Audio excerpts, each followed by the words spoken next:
What would you like the power to do? At Bank of America, listening to how people answer this question is how we learn how we can lend, invest, give, and volunteer to ensure the Sacramento region remains vibrant and vital. Bank of America is proud to support public television. Brought to you by Kaiser Permanente, advancing our mission to improve the health of our members and the communities we serve. We're looking at a world most of us would never want to visit. A place that feels safer from a distance, filled with people we would never want to know. And yet we cannot take our eyes off of them. This is homelessness, up close and personal, in Sacramento, California. I don't know, I don't want to talk about it right now. A state with the 5th largest economy in the world. A state and a city with a problem and no clear solutions. I have to look for another spot to move to. California's homeless problem has reached epidemic proportions. An underculture of the forlorn, struggling for health, for dignity. The challenges, the impacts, the possible solutions. Searching for hope, homeless in Sacramento.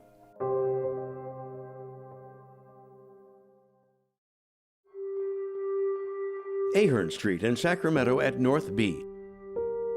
In the middle of a great city with beautiful river views and home to the governor and California state capital. There are places where conditions border on the medieval. My stuff, it don't smell. No bathrooms, no running water, a minefield of infectious disease and gloom, and just one location among many in Sacramento. Under the freeway near Broadway. 31-year-old Kenneth Whitlock. Depending on who describes him, he's either a victim, a villain, or a rebel. There is no question that this environment has shaped him. I have no parents. They're gone. My dad died. My mom died. So. And now Kenneth Whitlock has become a symbol, especially to the city of Sacramento. The city attorney has filed an unprecedented lawsuit charging Kenneth and 6 other homeless people with being a public nuisance and a drain on police resources. The city wants them banned from the Broadway corridor. The legal action has ignited a fierce debate. There's a statute that defines a public nuisance, and individuals are not a public nuisance. It's unprecedented. This is so totally contrary to our Constitution, our understanding of the rights to travel freely. Civil rights attorney Mark Barron represents Kenneth pro bono. We're so far from actually living our principles in this country. It makes me just very angry, frustrated, and I feel that most of the people who are making these decisions are just hypocrites. The reality is that they're really being criminalized for just being poor or homeless. Specifically, the lawsuit charges Kenneth with vandalism and theft. I don't steal from the poor, I steal from the rich. That's all I'm gonna say. I'm being honest. He is also charged with drug-related crimes. These are new ones? Yeah. Most of the homeless do drugs. They do meth, crystal meth, they do heroin, they do everything. Because they're sad, they're depressed, they're miserable. Being on the streets, being on the slums of Sacramento. Here on the streets, laws mean little. Unwritten codes become gospel. The homeless live in a morally flipped universe where what's right can be wrong and what's wrong often becomes right. I hustle. I do whatever it takes to get the next buck. Not do whatever it takes like sexual, but I hustle as in I do whatever it takes to ease myself, to ease my pain. The drug dealers coming to these people who are living in these camps to sell them drugs. Selling drugs while living practically right next door to the genteel world most of us take for granted. Land Park, so lush, so green, so close to the freeway. And there's been theft, there's been instances of vandalism, defecation on people's yards. Mitch Rohrer is president of the Neighborhood Association. Here you will find homes worth $1 million, yet blight is in plain sight. Some here say they've had enough. I'm going to fight for public safety. Two neighborhoods so close and yet so far apart. This is my first time ever being homeless. And it hurts me because everybody that come out here, they automatically assume I'm an addict because every homeless person is an addict, but that's not true. Rebecca L. Sue worked as an in-home caregiver until the hours went away and then the income. Now, this is all she can afford. I didn't want to be out here, but I'm out here because of life. And Rebecca, just one of 6,000 people living on our streets. In California, 2/3 of our homeless population is living outdoors. And I think because some of those folks are so visible that we make it easy to forget that there are a lot of people on the streets who are real victims. The majority of these I would have to refer to as vagrants, because these are folks who passing through the neighborhood, coming into city center to get food or clothing or whatever they need, and then back to their camp, wherever it may be. Mitch is describing a cycle, and Sacramento Mayor Darrell Steinberg knows all about it. He co-chairs a statewide commission dealing with the estimated 100,000 homeless across California. I think that's unacceptable. And I think most Californians think it's unacceptable. And if it costs $1.5 billion a year to get 75 or 90,000 people off the streets into shelter with the right intensive case management, that's better than we have now. What we have now are too many places like this. The K Street Mall turned into a refuge of last resort. Dion Dwyer knows it intimately. He works for the Downtown Sacramento Partnership. They do their best to connect people with housing. People often say that we have a housing crisis, but I'd say we have a humanitarian or homeless crisis that's stuck in a system that is in crisis. Our mental health and our drug addiction services, they're just not able to meet the needs of an individual on the sidewalk. Jerry, we need to come out. Across Sacramento, from downtown to even in Midtown, homelessness is more than a humanitarian issue. When taxpayers and property enter the equation, it becomes political. Rosanna Garcia lives and works in Midtown. Like many residents and business people across the city, she supports shelters as a solution. But when Mayor Steinberg asked every neighborhood to identify possible locations, many people pushed back. Everybody doesn't want it in their backyard. And you can't just put them all on a bus and ship them out. If you don't get to the root cause, it's just always going to be. And the root cause is mental health. Ooh, I find businesses that blow me away. And so the ever-elusive questions. How did we get here? How do we solve it? And is there a place for people where low-income housing is so hard to find? Where just the number of people living in cars has increased by 60% in 2 years. This is not the way 68-year-old Lizanne Strait chose to live her golden years. My bad. Though in this world, any roof beats no roof at all. This is how I get in. Try to. And yet Lisa Ann is hardly unique. She's 1 in 5. That's how many homeless seniors we have. 20%. Lori Mendoza fits the demographic too. This is my sanctuary whenever it gets too difficult out there on the streets. I had a house in Fair Oaks. My grandchildren were 4th generation into that house. But the bank foreclosed on that house in 2010. It reduced Lori's life to this and whatever comforts she could muster. I have cooked in here, but it's dangerous, and you really don't want to do that. Lori has 4 sons. Growing up in the old place, life was good until 19-year-old James developed a serious mental illness. He was in Napa Hospital for 9 months, and when he came out, they did a wonderful job. But next, a change in medication. It sent James spiraling. In an absence of treatment, Lori is convinced he's living somewhere out here. He's doing the drugs, too. So now Lori is out here, worried that her son has given up. Every day she searches, praying for the relief and simple pleasure that would come from seeing his face. And I'm all he has. I feel like I'm not going to live very much longer because of this all. Sometimes he lays back here. Despondency begets determination and finally luck as at last she spots her boy. James? But it's only a respite for a mother with a son having mental health issues while addicted to meth and living on the streets. What can save her child? So what's going on, James?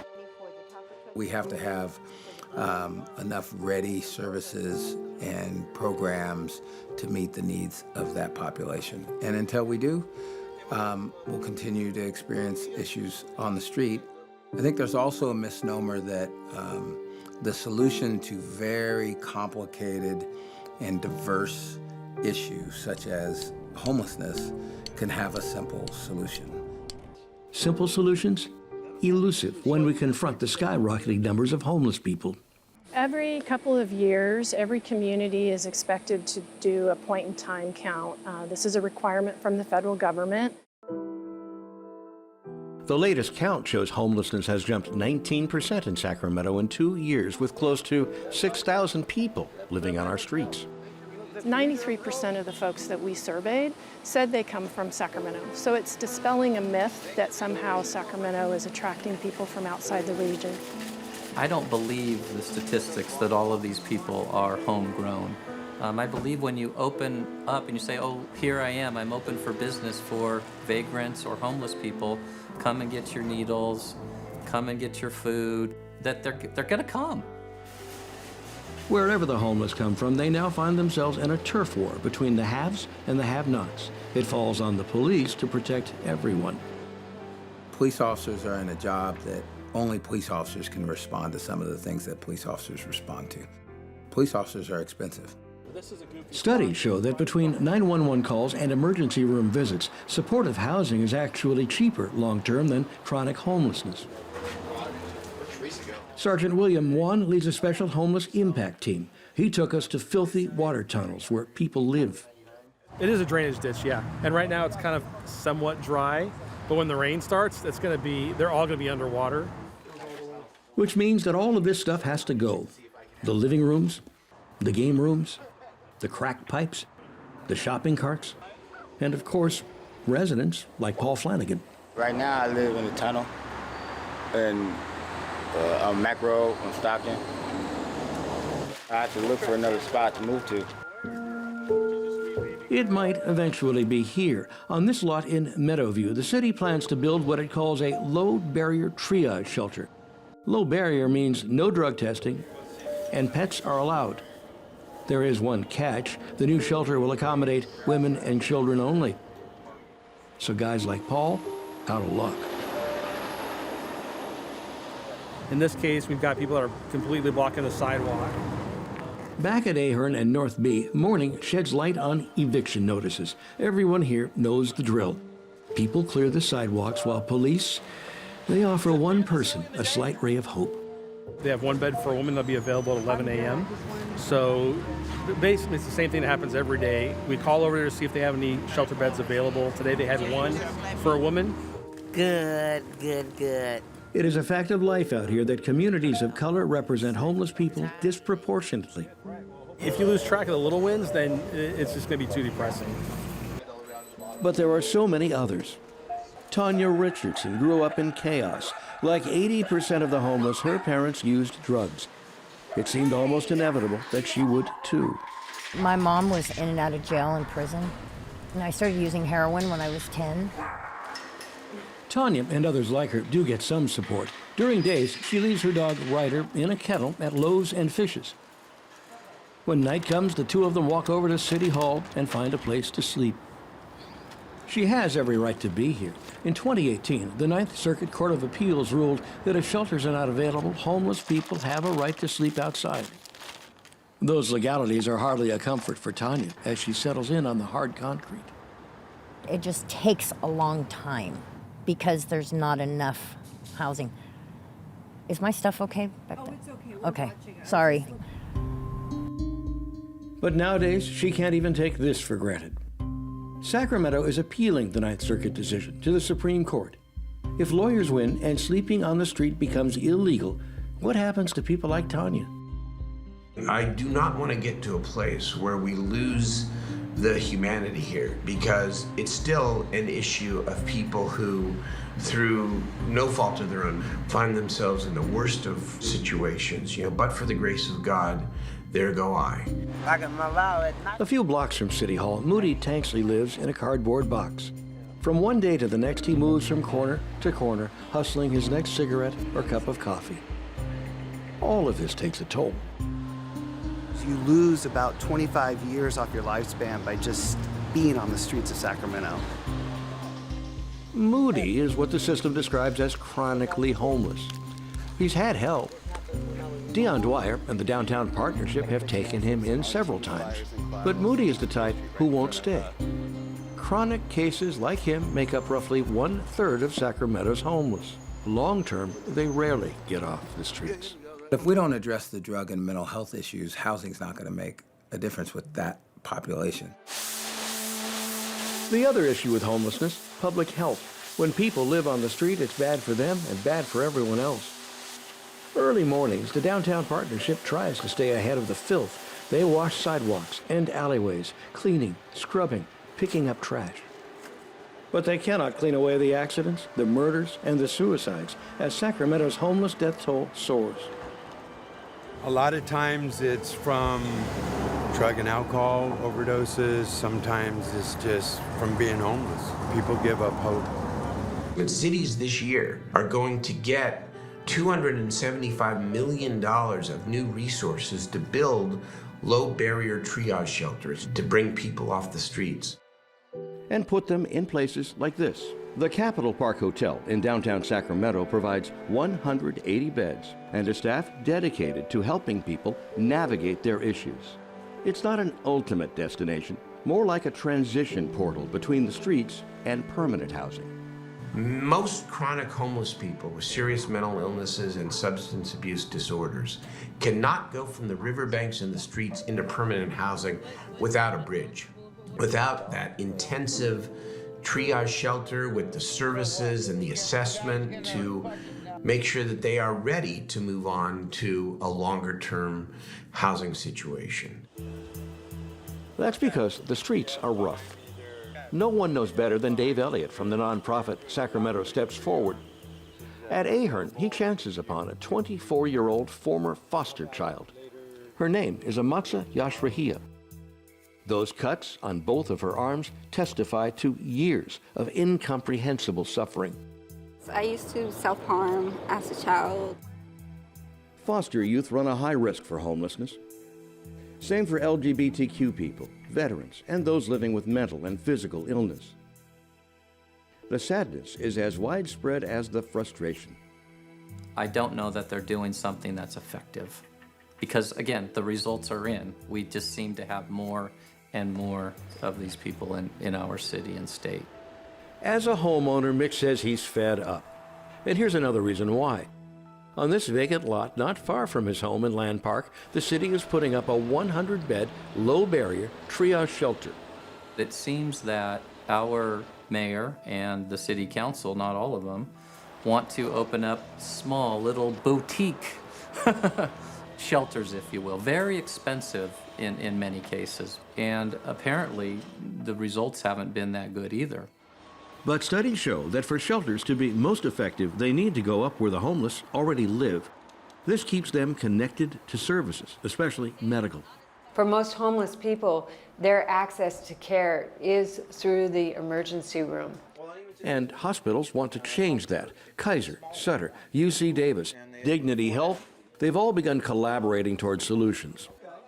All four health systems have come together and provided the funding for a program, intermediate care program, or ICP. If someone is discharged from the hospital, we have beds and housing that are provided through ICP where the individual can receive ongoing care. In 2014, Dignity Health launched a separate pilot project. In partnership with Lutheran Social Services, we created the program Housing with Dignity. Corey Baker, a single mom with 3 kids, is an example of Dignity's success. Her trip into homelessness began with a car that broke down that kept her from working. That led to the family becoming destitute. When the weather was like 20 some degrees, my son and I and our dog were living outside and it was really unbelievable. And then when it seemed that Corey's life could not get much worse, severe pain sent her to the emergency room. I had stage 4 cancer with 20% chance to live. In the hospital, Corey's life hit rock bottom. That's when Dignity stepped in and began turning her life around. While the hospital provided treatment, Lutheran Social Services gave Corey an apartment. I didn't even pay rent. And they said, we just want you to worry about getting better. That's it. Today, Corey is cancer-free. She and her kids have a new home, and now that Corey has a car, she's working again. We found evidence. That is one success story, but still, unfortunately, it is an exception. In Sacramento, homelessness continues to strong-arm so many others, including hundreds of people living along the American River Parkway. It's very difficult. Being homeless is not a crime. From the Sacramento Police Department's helicopter, Sergeant Randy Van Dusen oversees some of those encampments. And this is actually looking pretty nice right now as far as cleanliness. From the air, tents are fairly easy to spot. On the ground, they're impossible to miss. Bryant Ortega. When a teenager goes to prison, he often ends up in a place like this. Former inmates are 10 times more likely to become homeless. In many cases, they lack job skills or family support. This is how I live right now. If you look around, it becomes obvious that without the luxury of basic medical care, homeless people often get serious diseases that go untreated. That happened to Bryant. I got liver cancer. The river is another area that outreach worker Dave Elliott visits frequently. When he sees Bryant, they connect immediately. What I want for myself is to get better. The American River Parkway used to be a popular attraction for families. But the growing presence of homeless people has begun to keep them away. They're just tucked in the trees, tents. Testing of river water shows high levels of E. coli, a sign of fecal contamination. As the homeless population grows, so does the health hazard. You know, our impact team does a good job at least knowing our homeless subjects that are out there and checking in with them a lot. And sometimes they get people out. Kimberly Doss now lives in a county transitional shelter. It is a start, but even here she has so much to work through. A pain and I don't know. Okay, hold on. This large home is what social workers call a low-barrier scattered site housing model. The county rents houses and helps people transition back into normal life. I want to show by example that there is a second chance. There is hope. Over here is 2040 Railroad. This is where we had the shelter. He's talking in past tense about Railroad Drive, as they called it, which sits directly across from the river. For 17 months, this converted warehouse served hundreds of people. Then it ran out of funding and closed, but not before providing yet another possible shelter model. Our low barrier triage approach, like what we did on Railroad Avenue, we got hundreds of people into longer term housing. The shelter gave outreach workers like Patrick Cornell from Sacramento Covered a place to take people. Among them, Anthony Moss and Ramona Jasper. They'd been hunkered in down at the river for years. We came from right down there. I mean, I had a big, large tent, a generator chained up, that was a home. Refrigerator. I mean, it was home. Because of their relative comforts, the couple resisted Patrick's offers to help. Ramona doesn't like crowded spaces, she said, but Patrick kept after them. And they kept seeing others getting housed to where they said, hey, that thing that you offered us before, the shared housing, we want to do that. And I said, good, because we got a good spot coming up. And their whole entire life has changed. 1 year and 3 months later, Ramona finally found it within herself to return to the river. Then, the same place that once gave her comfort haunted her. This is really emotional. In a city teeming with so much homeless hopelessness, Ramona and Anthony represent a success story. What might be if. It has been a journey from the river to a shelter to a place they now call home. We came from Railroad Drive to this house. This right here is a positive outcome of two individuals that at first were like going, wait a minute. Now when the couple cooks breakfast, it's on a real stove and eaten at their own dining room table. This is my home. I got a place to go home, and I love it. Ramona and Anthony have running water, a mailbox, they pay bills, and most importantly, they feel safe. The difference in zipping up at the end of the night to secure yourself or turning the key with a deadbolt. Homeless advocates say Ramona and Anthony are survivors, proof that the system can work. We are survivors. We are people that believed into this system. We didn't at first, but we do now. The challenge now is to take what we have seen works and to bring it to scale. But how? I know that there's something greater than all that we're doing right now, and that's my hope. That remains the complex question for so many still out there among the nearly 6,000. Struggling to survive, fighting off despair, searching for hope. What would you like the power to do?